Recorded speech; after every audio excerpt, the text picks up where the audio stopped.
Therefore, since the promise of entering his rest still stands, let us be careful that none of you be found to have fallen short of it. For we also have had the gospel preached to us, just as they did. But the message they heard was of no value to them, because those who heard it did not combine it with faith.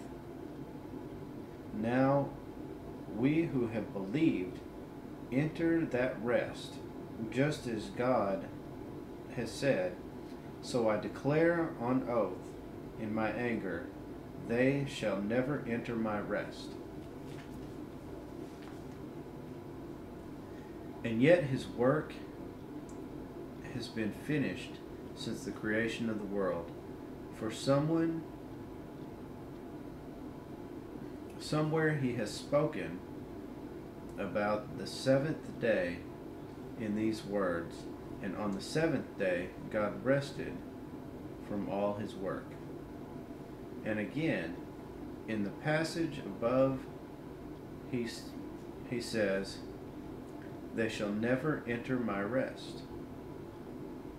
It still remains that some will enter that rest, and those who formerly had the gospel preached to them did not go in because of their disobedience.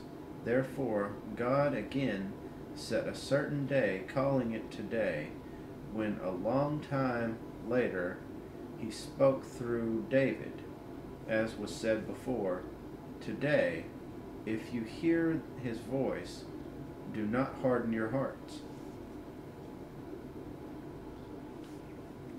For if Joshua had given them rest, God would not have spoken later about another day. There remains then a Sabbath rest for the people of God, for anyone who enters God's rest also rests from his own work, just as God did from his. Let us, therefore, make every effort to enter that rest, so that no one will fall by following their example of disobedience. For the word of God is living and active, sharper than a double-edged sword. It penetrates even to dividing soul and spirit, joint and marrow. It judges the thoughts and attitudes of the heart.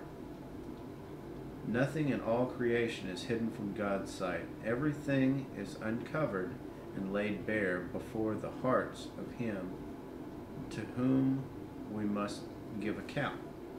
Therefore, since we have a great high priest who has gone through the heavens, Jesus, Son of God, let us hold firmly to the faith we profess. For we do not have a high priest who is unable to sympathize with our weaknesses, but we have one who has been tempted in every way, just as we are, yet was without sin.